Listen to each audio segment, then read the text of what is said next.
আমরা ক্ষমতায় এলে অন্য লোকের লিখে দেওয়া মুখ্যমন্ত্রী মমতা বন্দ্যোপাধ্যায়ের বই হাম্বা রাম্বা ডাম্বা কাম্বা এসব পড়াবো না। আমরা ডক্টর শ্যামাপ্রসাদ মুখার্জির জীবনী পড়াবো। প্রতিটি স্কুল কলেজে অফিসে শ্যামাপ্রসাদ মুখার্জির ছবি প্রতিষ্ঠা করব বলে জানান রাজ্যের বিরোধী দলনেতা শুভেন্দু অধিকারী। রবিবার বর্ধমান বিজেপির দলীয় কার্যালয়ে ডক্টর শ্যামাপ্রসাদ মুখার্জির আবক্ষ মূর্তির উন্মোচন করেন শুভেন্দু অধিকারী। এই অনুষ্ঠানের পাশাপাশি বিজেপির দলীয় কার্যালয়ে রক্তদান শিবিরেরও আয়োজন করা হয়। তিনি বলেন, আমরা ক্ষমতায় এলে স্কুলে পাঠ্য বইয়ের যেমন পরিবর্তন আনবো, তেমনি বাঙালি হিন্দুদের দুরবস্থা থেকেও উদ্ধার করব। শুভেন্দু অধিকারী বলেন, গোটা রাজ্যে জেহাদি আর জঙ্গিতে ভরে গেছে।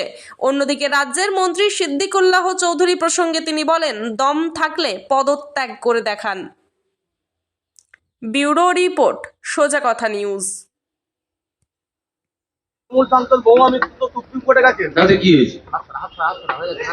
কথায় কথায় সুপ্রিম কোর্টে নোটবন্দিতেও গেছিল, অনেক কিছুতেই যায়, গ্যালিতে কি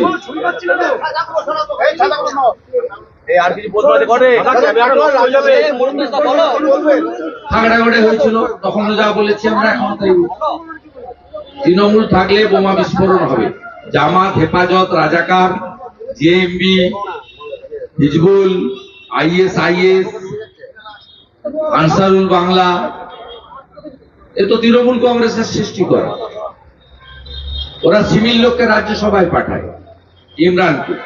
ওদের ফারাক্কার এমএলএ পিএফআই এর প্যারেডে শামসেরগঞ্জে পার্টিসিপেট করে। খাগড়াগড়ের ঘটনার সময় সিদ্দিকুল্লাহ চৌধুরীকে কি বলেছিল? কদিন আগে আহমেদের হাতে গুঁতো খেয়েছে মন্তেশ্বরে। কি বলেছিল খাগড়াগড়ের সময় যখন এনআইএ ইনভেস্টিগেট করতে শুরু করলো, তখন কি বলেছিল মনে নেই আপনাদের? অতএব 540 কিলোমিটার বেড়া নেই, জমি দেয়নি ভারত সরকারকে, ওখান থেকে এই ধরনের লোকেরা আসছে, খাজেরি মাদ্রাসা তৈরি করছে। এবং খাজেরি মাদ্রাসা থেকে আজকে আনসারুল বাংলার শেখ সাদ ধরা পড়েছে হরিহরপাড়া, মুর্শিদাবাদ। জাভেদ মুন্সি আরডিএক্স বানায়, ধরা পড়েছে ক্যানিং এ। এই বীরভূমের সাঁইতিয়াতে 80,000 জিলোটিন স্টিক উদ্ধার হয়েছে। এটা নতুন কিছু নয়। এই সরকারের আমলে দুর্নীতি যেমন আছে, এই সরকারের আমলে জঙ্গিবাদে গোটা পশ্চিমবঙ্গ ভরে গেছে। কেউ এখানে সেফ নয়। ভারতবর্ষের কোন সুস্থ নাগরিক, সচেতন নাগরিক এই সরকারের হাতে সুস্থ নয়। সভাপতি বলছেন যে তার জঙ্গল শেখের কাছ থেকে তার জীবনে খতরা রয়েছে। জঙ্গল শেখ তাকে মার্ডার করার জন্য বোমা বাঁধাচ্ছে। এই কাটোয়ার কেস তো দীর্ঘদিন ধরে। রবি চ্যাটার্জি ভালো বলতে পারবে অঙ্কটা কি আছে।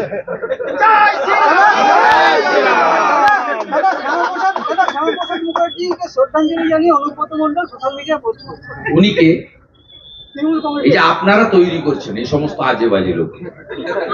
কালকে বোলপুরের আইসিআর তার মাকে বলেছে, এরপরে আপনার মাকে স্ত্রীকে বলবে। এইসব লোককে কমপ্লিটলি মিডিয়া থেকে বয়কট করুন। আপনারাই এসব লোককে বাড়িয়েছেন।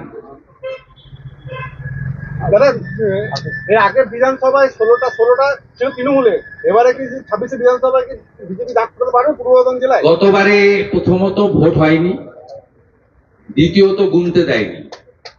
আমরা এখানে 4টে সিট জিতেছিলাম, গণনা কেন্দ্রে লুট করেছি। মেমারি আমরা জিতেছি, লিখে রাখুন আপনি আমার। পূর্বস্থলীর একটা সিট আমরা জিতেছিলাম, প্রপার বর্ধমান আমরা জিতেছি, লুট করে নিয়েছি। এবারে কি হবে পরে দেখা যাবে, কিন্তু গতবারে একাধিক আসনে গণনা কেন্দ্র থেকে লুট করে জিতে নিয়েছে।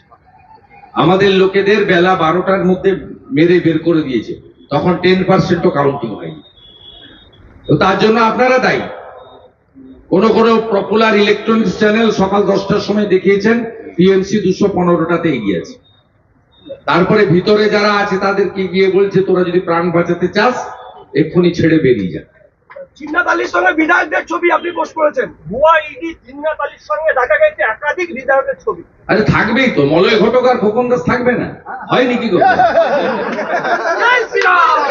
এরা থাকবে না, চোর চিঠিবাজ ডাকাত এদের সঙ্গে থাকবে না, এটা হয়নি। কোন নদীর অস্তিত্ব আছে পূর্ব বর্ধমানে? কোন নদীর অস্তিত্ব আছে? কিভাবে লুট করছে এরা আপনারা দেখছেন না? সমস্ত নদী ভেঙে তছনছ করে দিচ্ছে। জামালপুরে বালি শেষ হয়ে গেছে, জামালপুরে বালি শেষ, জামালপুরে বালি শেষ। তো মেহবুব খান বলতে পারবে ভালো, আমি বলতে পারবো না। কোথায় যাচ্ছে? পুকুর ভরাট এবং অবৈধ নির্মাণ থেকে বিরত থাকতে বলছে হ্যাঁ? পরেশচন্দ্র সরকার। তৃণমূল কর্মীরা পুকুর ভরাট এবং ওর কথা কে শুনবে? পরেশচন্দ্র সরকার সকলকে বলছে। ওগুলো মুখ আর মুখোশ দুরকম সব। যে বনমালী ভাজরা অনেক বড় বড় কথা বলতো, দেখুন একসঙ্গে হাটে মানব অধিকারী দাদা, শাসক সব কথা বলে লাভ। দাদা, শাসক দলের মন্ত্রী নিরাপত্তা নেই, সাধারণ মানুষ- আপনার এইখানে আছে আপনার প্রণব যে ব্লক প্রেসিডেন্ট, তার মুখের ভাষা শুনেছেন? এখানে ব্লক প্রেসিডেন্ট যে আছে কোন ব্লক? বর্ধমান 2 না? শুভেন্দুজি, গুঞ্জন ছড়াচ্ছে, দিলীপ ঘোষ মন্ত্রী, তৃণমূলে ক্যাবিনেট ঢুকছে। মিনিস্টার, তিনি বলছেন যে মমতা সরকারে কি আমরা নিরাপদে আছি? উনি কোশ্চেন তুলছেন, সিদ্দিকুল্লাহ চৌধুরী কোশ্চেন তুলছেন। তো দম থাকলে পদত্যাগ করুন না, পদত্যাগ করে রাস্তায় বেরোন না, নামুন না। করতে হয়, সম্পূর্ণ করতে হবে। আমি তো সব ফেলে দিয়ে 5 বছর আগে বিজেপিতে যোগ দিয়েছি। গাছের খাবো আর তলার পোড়াবো, দুটো হতে পারে না। মমতার পুলিশকে নিয়ে ঘুরবো পাইলট কার নিয়ে, আর এ তো দর কষাকষি হচ্ছে। মন্তেশ্বরে আহমেদ বলছে আমি দাঁড়াবো, একে ভাগা, আর ও বলছে না আমি ছাড়বো না। আমার যতক্ষণ না দেহত্যাগ হবে আমি পদত্যাগে নেই। এই তো লড়াই। ঠিক আছে দাদা। বলছি দিলীপ ঘোষ তৃণমূলে ঢুকছে বলে গুঞ্জন ছড়াচ্ছে। দিলীপ ঘোষ তৃণমূলে ঢুকছে। আপনি যার নাম বলেছেন উনি তার উত্তর দিয়েছেন বা দিতেও পারবেন, আমি কেন বলতে যাবো?